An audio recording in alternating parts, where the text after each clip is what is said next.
Aqui nesse canal nós já falamos muito sobre o subgênero de história cyberpunk, que particularmente é um dos meus favoritos, principalmente quando falamos de produções japonesas, especialmente a animação. Mas enquanto ao famoso gênero mecha, onde temos as famosas histórias de robôs gigantes e combatentes, que normalmente podem ser ou pilotados por um ser humano ou não. E foi durante uma dessas viagens pelo mundo antigo dos clássicos que não são tão conhecidos, que eu me deparei com um grande exemplo de filme que cai exatamente na categoria mecha, chamado Gunhead, de 1989. Dirigido por Masato Harada, essa é uma produção americana e japonesa que é criada pelos estúdios Toho, produtora da maior franquia de tokusatsu existente, Godzilla. Então, se você se lembra dos filmes antigos do Godzilla que usavam e abusavam dos efeitos práticos, com bonecos gigantes e cidades feitas de maquete para as cenas de destruição,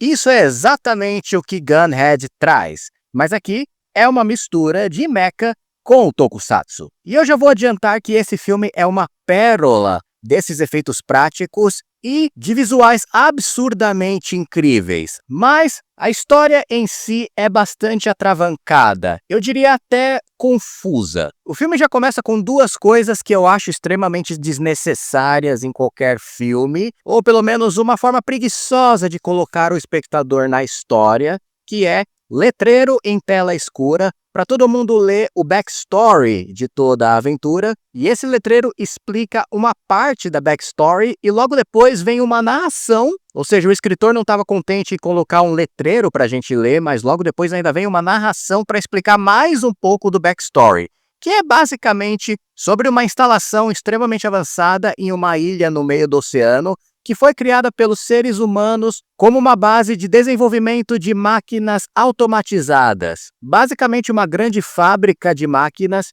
controlada por inteligência artificial. E mesmo que a ilha tivesse alguns humanos funcionários trabalhando lá, a inteligência artificial chamada Chiron 5 obviamente decidiu que os humanos eram inúteis e tomou o controle da ilha por si só, destruindo e matando todos. Nisso, algumas potências despacharam o batalhão Gunhead, que é basicamente um exército com esses tanques gigantes, que são os protagonistas do filme, para batalhar o Chiron 5. E essa batalha na ilha é basicamente chupinhada de O Exterminador do Futuro, com toda a guerra do futuro contra as máquinas, mas com uma mistura de Aliens, de James Cameron. E como eu basicamente amo esses dois filmes, eu fiquei meio, sei lá, mas também fiquei intrigado pelos visuais.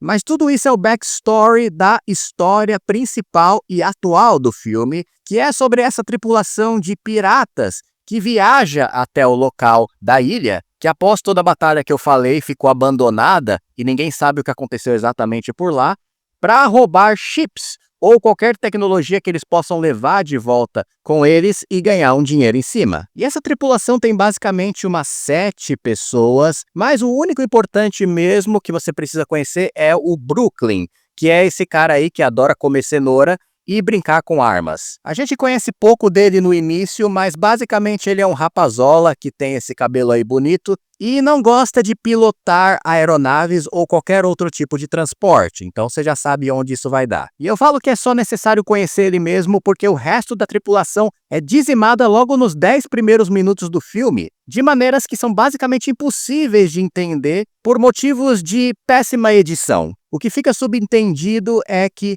a tecnologia automatizada da ilha começa a matar um por um, mas a edição é tão ruim que não dá para entender o que está acontecendo direito. Então, para aqueles que têm TDAH, fica aí a dica que eu também sofri no início do filme para entender quem morreu, quem está vivo, o que está rolando. Nisso ele encontra uma soldada chamada Nin, que já estava ali na ilha, e ela estava em uma missão diferente, que era buscar uma substância que é usada para abastecer inteligência artificial, só que o helicóptero dela foi abatido e o parceiro dela morreu. Aí só sobrou ela e o Brooklyn, e os dois vão acabar se juntando mais tarde a duas crianças que estão na ilha por algum motivo que também não é muito explicado. Uma que se chama Seven e a outra que se chama Eleven, referências a Stranger Things à parte. E aí eles vão se separar em duplas para poder tentar escapar da ilha. No caso do Brooklyn, ele vai ficar ali no cemitério de máquinas mortas da ilha junto com uma das crianças que é o Seven, e é nisso que ele vai achar a carcaça de um Gunhead, bem antigo e desabilitado, e com suas habilidades ele vai começar a tentar reviver a máquina, que além de ser uma máquina de batalha sensacional, ela também tem uma inteligência artificial que fala de volta com o piloto. E assim, eu levei todo esse tempo para contar a história do filme porque ela é bem truncada mesmo e, como eu falei, cheia de problemas de edição que você fica meio perdido no que está acontecendo. Mas os visuais do filme, como eu disse, começaram a me atrair cada vez mais para o que estava acontecendo, mesmo que eu tivesse meio no ar com o que estava rolando. E aí que vem uma questão que às vezes eu falo sobre filmes, na ideia de que nem sempre um filme precisa ser perfeito para que ele te deixe intrigado e empolgado. Porque a partir desse momento que o Brooklyn acha o Gunhead, que é basicamente o nosso mecha desse filme, uma máquina que é um tanque gigante, que pode ser pilotado de duas formas, ou com ele de pé, ou com ele sentado em modo tanque mesmo, e começa a trabalhar no bicho com uma montagem gigante e meio lenta até, dele preparando todo o equipamento dentro da máquina para conseguir reviver ela. O filme vai te trazendo para aquilo que ele veio de fato, que é essa mistura de tokusatsu com mecha. E a partir do momento que a máquina fica pronta para combate, que é lá pelos 50 minutos de filme quase, meus amigos, aí o filme vira tudo o que eu mais amo nesses filmes de ficção científica antigos com efeitos práticos. Um show de efeitos especiais com todo o maquinário do tanque se movendo em um cenário extremamente industrial que é de encher os olhos. E eu juro que eu fiquei em ó por toda essa segunda parte do filme que mostra o Gunhead em ação, demonstrando várias habilidades como cabos para fazer ele subir pelas paredes, ou modo aquático quando ele tem que mergulhar em uma seção de túnel que está alagada de óleo. Sem falar das armas que incluem mísseis, metralhadoras, e o design de som dessas armas que é potente pra caramba, trazem todo aquele sentimento maravilhoso de arte perdida do cinema, a arte da maquete, dos bonecos, das explosões, das faíscas feitas de modo prático. Tudo que a produtora Toho, obviamente, era especialista e mestre nessa arte. Além disso, tudo é complementado por essa fotografia meio escura e azulada, que ressalta ainda mais todo esse elemento industrial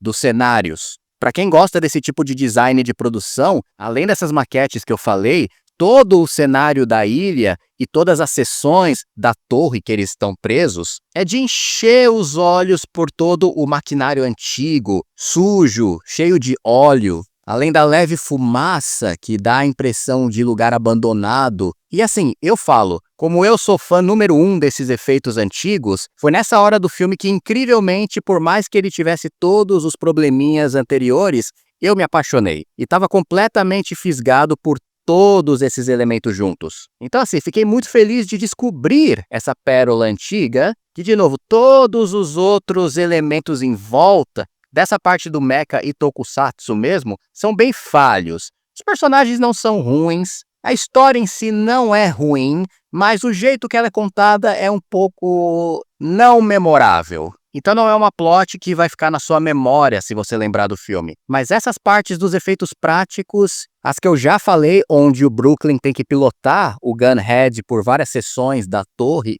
e depois o grande finale que é de chorar pela beleza da luta final entre o Gunhead e a máquina principal da ilha, que é o Aerobot. Uma outra espécie de Gunhead, então um outro tanque que batalha com ele no final. Uma luta que traz exatamente as vibes e feeling das lutas do Godzilla com outro monstro no meio de uma cidade, onde tudo em volta é destruído, tem explosões, faíscas, é um caos visual no melhor sentido da palavra, e a melhor coisa de todas, tudo prático.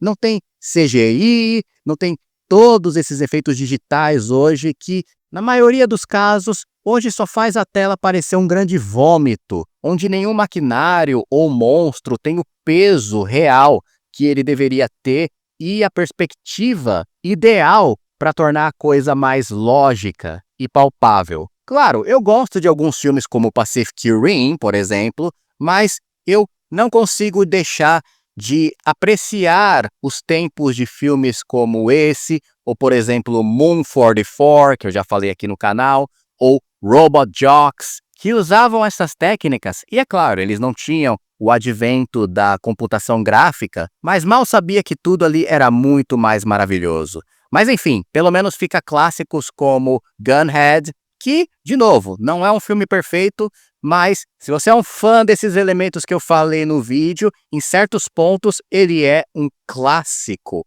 que com certeza deveria ser lembrado mais por ser um excelente filme B. Apesar que há aqueles que lembrem. Aparentemente James Cameron diz que esse é um dos filmes favoritos dele no cinema B, e também ele teve grande influência em alguns games, além de ter o seu próprio mangá que foi lançado junto com o lançamento do filme na época. Mas como é de se esperar, o lançamento em 1989 foi um baita de um desastre, tanto no Japão e nem se fala na América. Parece que a tragédia foi tão grande que nem o diretor quis deixar o nome dele no filme e preferiu adotar o pseudônimo Alan Smithy, que para quem não sabe é o nome e sobrenome pseudônimo adotado por diretores que querem deserdar o seu filme. Exemplos famosos disso é o Duna, de David Lynch, aliás, saudoso David Lynch que nos deixou recentemente, mas antigamente era um nome bem comum para ser usado nesse tipo de caso. Ou seja, o filme foi tão execrado que nem o diretor queria ter alguma coisa com ele. O que é uma pena, porque ele é o perfeito exemplo que, apesar de ter falhas, às vezes um filme precisa ser observado por um prisma diferente e o que ele traz de grande valor. E nesse caso de Gunhead, ele traz e muito. E é isso, pessoal. Esse é Gunhead de 1989, mais uma crítica de um filme antigo e desconhecido que eu gosto de trazer às vezes para quem não conhece. Esse filme, infelizmente, eu não achei nenhuma versão em português na internet, se você quiser assistir, mas se você manja de inglês, ele tem inteirinho em alguns sites que tá bem fácil de achar. E é isso, pessoal. Se você gosta dos conteúdos de Trechando com o Gus, como sempre, eu não posso deixar de pedir para que você deixe o seu like nesse vídeo e também sua incrível inscrição para que possamos continuar trechando para sempre, ok? Vejo vocês na próxima trecheira e tchau, tchau!